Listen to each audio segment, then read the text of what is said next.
Friends, മനോഹരമായ ഈ cake ഞാൻ എൻ്റെ മോളുടെ ബർത്ത്ഡേക്ക് വീട്ടിൽ ഉണ്ടാക്കിയെടുത്ത കേക്കാണ്. ഇത് കണ്ട എത്ര ഭംഗിയാണ്.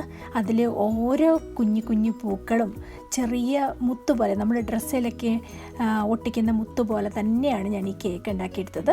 അത് അവളുടെ ആവശ്യമായിരുന്നു, അവൾക്ക് ബാർബി കേക്ക് വേണം എന്നുള്ളത്. അപ്പോൾ അവളുടെ ഇഷ്ടപ്രകാരം ഞാൻ ഉണ്ടാക്കിയെടുത്ത ഒരു കേക്കായിരുന്നു ഇത്. അവളുടെ ഡ്രസ്സിൻ്റെ കളർ ഓറഞ്ച് ആയിരുന്നു. അപ്പം കേക്കും ഞാൻ ഓറഞ്ച് തന്നെ ഉണ്ടാക്കിയെടുത്തു. ഇപ്പം നമുക്ക് ഒരു കഷ്ണം കേക്ക് നമുക്കിതിൽ നിന്ന് മുറിച്ചെടുത്ത് കാണാവേ. വളരെ ടേസ്റ്റി ആയിട്ടുള്ള ഒരു ചോക്ലേറ്റ് കേക്കാണ് ഞാൻ ഈ പ്രാവശ്യം തയ്യാറാക്കിയത്. ചോക്ലേറ്റ് കേക്കിൻ്റെ റെസിപ്പി ഇതിൻ്റെ കൂടെ ഇടുന്നില്ല, അത് ഞാൻ സെപ്പറേറ്റ് ഇടാം. ഇപ്പോൾ ചോക്ലേറ്റ് കേക്കെല്ലാം ലെയറായിട്ട് കട്ട് ചെയ്തെടുത്തു. ആദ്യം നമുക്ക് അതിൻ്റെ മുകളിലേക്ക് കുറച്ച് ഏപ്രിക്കോട്ട് ജാം സ്പ്രെഡ് ചെയ്ത് കൊടുക്കാം. എന്നിട്ട് വേണം നമുക്ക് ഗനാഷ് പുരട്ടി കൊടുക്കാൻ വേണ്ടി. കാരണം ചോക്ലേറ്റ് കേക്ക് പെട്ടെന്ന് ഡ്രൈ ആകും. ഡ്രൈ ആകാതിരിക്കാൻ വേണ്ടിയാണ് നമ്മൾ ഏപ്രിക്കോട്ട് ജാം സ്പ്രെഡ് ചെയ്യുന്നത്. ഇനി ഓരോ കേക്കും ലെയറായിട്ട് വെച്ച് കൊടുക്കണം. ആ ഓരോ പ്രാവശ്യം കേക്ക് വെക്കുന്നതിന് മുമ്പ് ജാം പുരട്ടി അതിന് മുകളിൽ ഗനാഷ് പുരട്ടിയിട്ട് വേണം നമുക്ക് കേക്ക് വെച്ച് കൊടുക്കാൻ വേണ്ടി. ഇപ്പോൾ കേക്കൊക്കെ ലെയറായിട്ട് വെച്ച് കഴിഞ്ഞു. ഇനി നമുക്ക് അതിൻ്റെ എഡ്ജസ് എല്ലാം ഒന്ന് ട്രിം ചെയ്തെടുക്കാവേ. എഡ്ജസ് എല്ലാം ട്രിം ചെയ്തെടുത്ത് നമുക്കൊരു ഡോളിൻ്റെ ഷേപ്പാണ് ഇതിന് വേണ്ടത്. അപ്പോൾ നമുക്ക് ഒത്തിരി ഉന്തി നിൽക്കുന്ന ഭാഗങ്ങളെല്ലാം കട്ട് ചെയ്തെടുക്കാം. നമ്മൾ എഡ്ജസ് എല്ലാം നല്ല വൃത്തിയായിട്ട് ട്രിം ചെയ്തെടുത്തിട്ടുണ്ട്.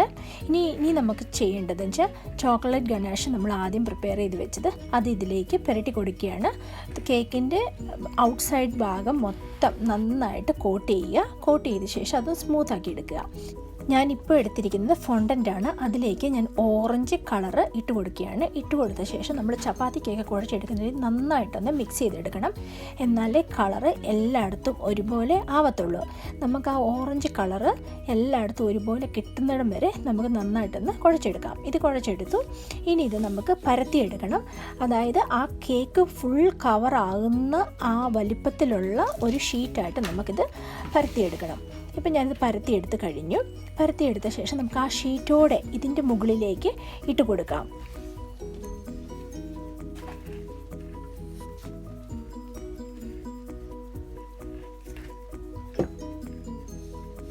എന്നിട്ട് സൂക്ഷിച്ച് വേണം ഈ ഷീറ്റ് പറിച്ചെടുക്കാൻ വേണ്ടി, അല്ലെങ്കിൽ ഡോ കീറിപ്പോകരുത്. ഞാൻ അത്യാവശ്യം നല്ല കട്ടിയോട് കൂടിയാണ് ഡോ പരത്തി എടുത്തിരിക്കുന്നത്. അതുകൊണ്ട് അത്രയും പെട്ടെന്ന് കീറിപ്പോകത്തില്ല.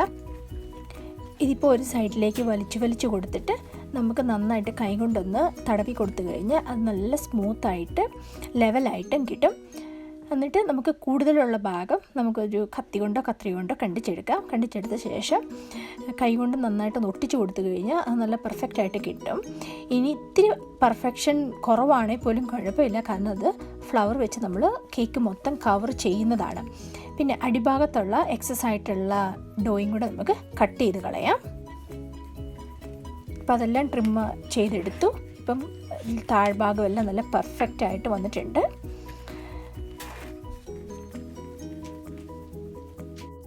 ഞാൻ ബാർബി അതിലേക്ക് കുത്തി ഇറക്കിയ വീഡിയോ സ്കിപ്പായിപ്പോയി. പക്ഷെ ജസ്റ്റ് ഒന്ന് നമ്മൾ താഴോട്ട് കുത്തി വെച്ചാൽ മതി നമുക്ക് വേണ്ട പൊസിഷനിൽ. എന്നിട്ട് നമുക്കൊരു സ്ക്വയർ ആയിട്ടുള്ളൊരു ഷീറ്റ്, നമ്മളിപ്പം ഡ്രസ്സ് ഉണ്ടാക്കിയില്ലേ അതിൻ്റെ സെയിം ആയിട്ടുള്ളൊരു ഷീറ്റ് കണ്ടിച്ചെടുത്തിട്ട് അത് നമ്മൾ ജസ്റ്റ് ഒന്ന് മോൾ ഭാഗത്തേക്ക് പ്രസ് ചെയ്ത് കൊടുക്കുക. പ്രസ് ചെയ്ത ശേഷം ബാക്ക് ഭാഗം നമ്മൾ സ്റ്റിച്ച് ഇടുന്ന പോലെ തന്നെ ഒന്ന് കട്ട് ചെയ്ത് കൊടുക്കണം. എന്നിട്ട് എക്സസ് ആയതെല്ലാം മുറിച്ചെടുക്കുക. അത് മുറിച്ചെടുത്ത ശേഷം താഴ്ഭാഗമെല്ലാം താഴത്തെ കേക്കിൻ്റെ പാർട്ടിലേക്ക് നമ്മളൊന്ന്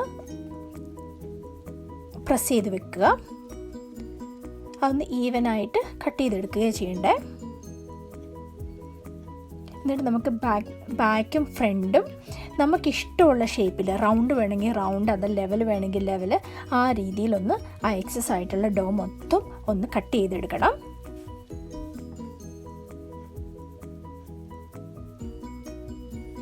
ഇപ്പം ഞാനവിടെ കട്ട് ചെയ്തെടുത്തു. പക്ഷേ അത് പെർഫെക്റ്റായിട്ട് കാണുന്നില്ല, കുറച്ച് കാണാനായിട്ട് ബുദ്ധിമുട്ടുണ്ട്. പക്ഷേ എങ്കിൽ പോലും മനസ്സിലാക്കാൻ പറ്റും. അതിൻ്റെ അടിഭാഗത്തുള്ളതെല്ലാം എക്സസ് ആയിട്ടുള്ളതെല്ലാം കട്ട് ചെയ്തെടുത്ത് കഴിയുമ്പോൾ നമുക്കൊരു പെർഫെക്റ്റ് ഡ്രസ്സായിട്ട് തന്നെയാണ് കിട്ടുന്നത്. അതുകൊണ്ട് ജസ്റ്റ് അങ്ങ് ഉന്തി കൊടുത്ത് അത് കട്ട് ചെയ്തെടുത്താൽ മതി. അപ്പോൾ ഇതാ ഇവിടെ പെർഫെക്റ്റായിട്ട് മോൾ ഭാഗം, ഒരു ഡ്രസ്സിൻ്റെ മോൾ ഭാഗം താഴ്ഭാഗം റെഡി ആയിട്ടുണ്ട്. ഇനി ഞാൻ ഫ്ലവർ എങ്ങനെയാണ് തയ്യാറാക്കുന്നതെന്നാണ് കാണിക്കുന്നത്. നമ്മളിപ്പം ഡ്രസ്സ് ഉണ്ടാക്കാൻ എടുത്ത സെയിം സംഭവം തന്നെയാണ് നമ്മൾ എടുക്കുന്നത്. ഇപ്പോൾ ഈ മോൾഡ് വളരെ ഈസി ആയിട്ട് മാർക്കറ്റിൽ അവൈലബിൾ ആണ്, വളരെ കോസ്റ്റ് എഫക്റ്റീവാണ്. അപ്പോൾ അധികം പൈസയൊന്നുമില്ല. അതിലേക്ക് കുറച്ച് കോൺഫ്ലോർ പുരട്ടി കൊടുക്കുക, നന്നായിട്ട് പുരട്ടി കൊടുക്കണം. അതിനുശേഷം ഒരു ചെറിയ പീസ് എടുത്തിട്ട് അതിലേക്ക് പ്രസ് ചെയ്ത് കൊടുക്കുക. നന്നായിട്ടൊന്ന് പ്രസ് ചെയ്ത ശേഷം താഴ്ഭാഗത്തുനിന്ന് മുകളിലേക്ക് പ്രസ് ചെയ്ത് കഴിഞ്ഞ് കഴിഞ്ഞാൽ ആ ഫ്ലവർ ഈസി ആയിട്ട് അതിൽ നിന്ന് പറഞ്ഞു പോരും. ഇൻ കേസ് എന്തെങ്കിലും കാരണവശാൽ പറഞ്ഞു വരാൻ ബുദ്ധിമുട്ടുണ്ടെങ്കിൽ കുറച്ച് കൂടുതൽ കോൺഫ്ലോർ പുരട്ടി കൊടുത്താൽ മതി. പുരട്ടിയ ശേഷം നമ്മളാക്കി എടുത്ത് കഴിയുമ്പം അത് പെട്ടെന്ന് പറഞ്ഞു പോരും. ഇതിപ്പോൾ നമുക്ക് കേക്ക് ഉണ്ടാക്കുമ്പോൾ തന്നെ ചെയ്യണമെന്നില്ല, ഒരു ദിവസം മുമ്പ് ഉണ്ടാക്കി എടുത്തു കഴിഞ്ഞാൽ അതിൻ്റെ ഡ്രൈ ആയി കഴിയുമ്പോൾ ഒരു എയർ ടൈറ്റ് പാത്രത്തിൽ ഇട്ട് അടച്ച് സൂക്ഷിക്കാവുന്നതാണ്. ഇപ്പം ഞാൻ അതുപോലെ ബാക്കി എല്ലാ ഫ്ലവേഴ്സും ഒന്ന് തയ്യാറാക്കി എടുക്കട്ടെ. ഇത് കുറച്ച് സമയം എടുക്കും, എങ്കിൽ പോലും നമ്മൾ ആ എടുക്കുന്ന ജോലിക്കുള്ള ഒരു സാറ്റിസ്ഫാക്ഷൻ നമുക്ക് കിട്ടും. ഇതുകൊണ്ട് എത്ര മനോഹരമാണെന്ന് നോക്കിയാൽ ഈ ഫ്ലവേഴ്സ് കാണാൻ തന്നെ കണ്ടാൽ റിയൽ ഫ്ലവറായിട്ട് തോന്നും. ഞാൻ വളരെ ഹാപ്പിയായിരുന്നു ഇതിൻ്റെ വർക്ക് ഫിനിഷ് ചെയ്തപ്പോൾ. കുറച്ച് വെള്ളം എടുത്തിട്ട് നമുക്ക് ഈ ഡ്രസ്സിൻ്റെ മുകളിലേക്ക് ബ്രഷ് ചെയ്ത് കൊടുക്കാം. അപ്പം അതൊരു ഗ്ലൂ ആയിട്ടാണ് ആക്ട് ചെയ്യുന്നത്. അതിനുശേഷം നമ്മൾ ഡ്രൈ ചെയ്ത് നേരത്തെ തയ്യാറാക്കി വെച്ച ഫ്ലവർ ഇതിൻ്റെ മുകളിലേക്ക് ഒട്ടിച്ചൊട്ടിച്ച് പോകാം. അപ്പോൾ നമുക്കിഷ്ടമുള്ള രീതിയിൽ നമുക്കത് ചെയ്തു പോകാം. എനിക്ക് ഈ രീതിയിലാണ് ചെയ്യാൻ ഇഷ്ടം, അതുകൊണ്ട് ഞാൻ ഇതുപോലെയാണ് ചെയ്യുന്നത്. നിങ്ങൾക്ക് വേറെ രീതിയിൽ ചെയ്തെടുക്കണമെങ്കിൽ എന്നിട്ട് വേറെ രീതിയിൽ ചെയ്തെടുക്കാം. പിന്നെ ഇതിൻ്റെ ഇടഭാഗം നമുക്ക് ഫുള്ളി ഫില്ല് ചെയ്യാൻ പറ്റത്തില്ല, കാരണം ഫ്ലവേഴ്സിൻ്റെ ഷേപ്പ് കാരണം കുറച്ച് ഗ്യാപ്പുകളുണ്ടാവും. അപ്പോൾ ഞാൻ അവിടെ എന്ത് ചെയ്യുന്നതെന്ന് വെച്ചാൽ കുറച്ച് എഡിബിൾ ബീഡ്സാണ് ഒട്ടിച്ച് കൊടുക്കുന്നത്.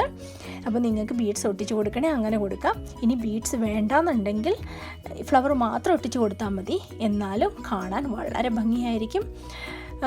എനിക്ക് എന്താ പറയുക, ഞാൻ കുറേ കേക്കുകൾ ഉണ്ടാക്കിയിട്ടുണ്ട്. അതിലേറ്റവും കൂടുതൽ ഇഷ്ടപ്പെട്ടതും ഏറ്റവും എനിക്ക് തൃപ്തിയായതും ഈ കേക്ക് തയ്യാറാക്കി എടുത്തപ്പോഴായിരുന്നു. കാരണം അത്രയ്ക്ക് പെർഫെക്റ്റായിട്ട് എനിക്ക് ചെയ്തെടുക്കാൻ പറ്റി. ഇപ്പം എനിക്കിതിൽ പ്രീവിയസ് എക്സ്പീരിയൻസ് ഒന്നുമില്ല കേട്ടോ, എന്നിട്ടുകൂടി ഞാൻ ഇത്ര നന്നായിട്ട് ചെയ്തെടുത്തു. ഞാനും വളരെ ഹാപ്പി ആയിരുന്നു, വീട്ടിലെല്ലാവരും വളരെ സാറ്റിസ്ഫൈഡ് ആയിരുന്നു.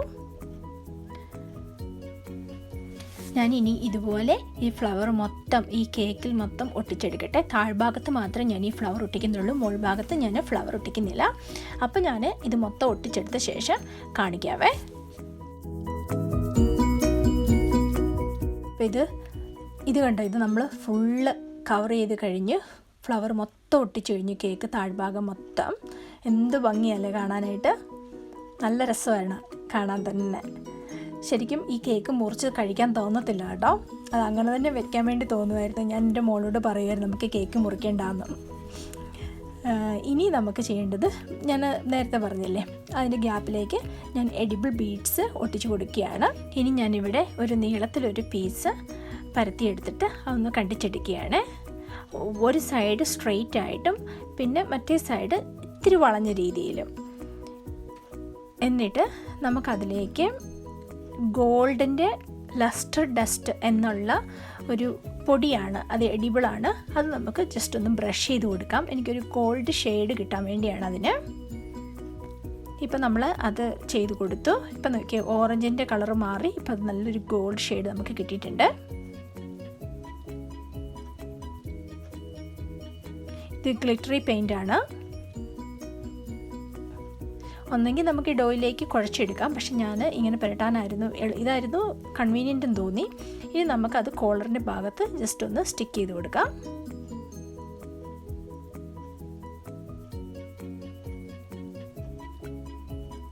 നമുക്ക് ഇഷ്ടമുള്ള രീതിയിലൊന്ന് അഡ്ജസ്റ്റ് ചെയ്ത് വെച്ചാൽ മതി, അത് ഭംഗിയായിട്ടിരിക്കുകയും ചെയ്യും.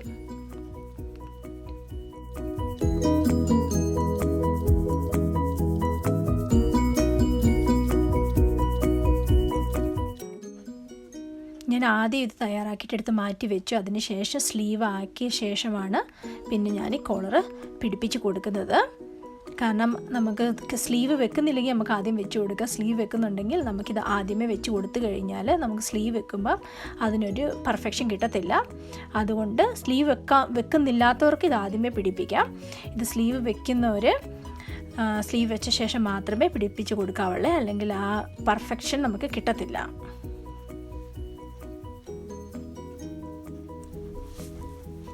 ഇപ്പം നമ്മുടെ കോളർ റെഡിയാക്കി മാറ്റി വെച്ചു. ഇനി നമുക്ക് ഒരു റെക്റ്റാങ്കുലർ ഷേപ്പിൽ ഒരു പീസ് കണ്ടിച്ചെടുത്തിട്ട് നമുക്ക് സ്ലീവ് ഒന്ന് ഒട്ടിച്ചു കൊടുക്കാവേ.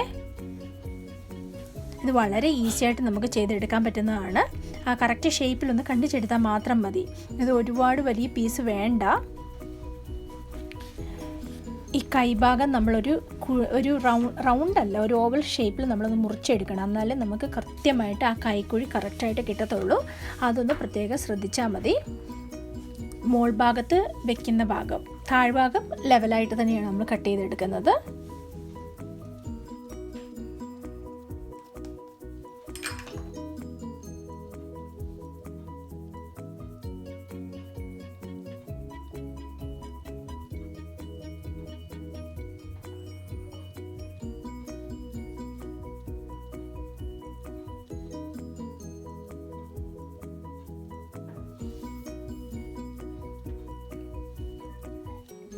ഇനി നമുക്ക് ആദ്യം നമ്മൾ തയ്യാറാക്കി വെച്ച ആ കോളറിൻ്റെ ഭാഗം എടുത്ത് ഒന്ന് ഒട്ടിച്ചു കൊടുക്കാം.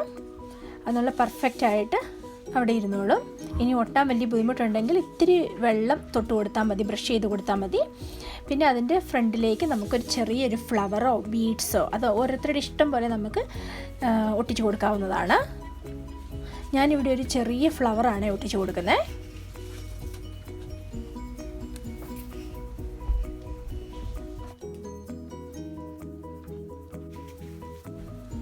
ഇനി കേക്കിൻ്റെ മുകൾ ഭാഗവും താഴ്ഭാഗവും എല്ലാം നമുക്ക് ഈ ഗോൾഡിൻ്റെ പെയിൻറ്റ് ഒരു ടിഷ്യൂ പേപ്പറിൽ തൊട്ട് എല്ലായിടത്തും ഒന്ന് സ്പ്രെഡ് ചെയ്ത് കൊടുക്കാം.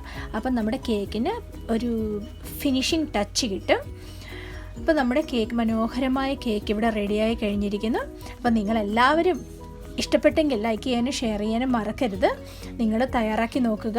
അപ്പോൾ നമ്മുടെ മക്കൾക്ക് വളരെ ഹാപ്പി ആയിരിക്കും. നമ്മൾ ചെയ്യുന്ന ഈ പണിക്ക് നമുക്കും ഒരു സാറ്റിസ്ഫാക്ഷനും കിട്ടും. അപ്പോൾ thank you for watching curry leaf tasty tip.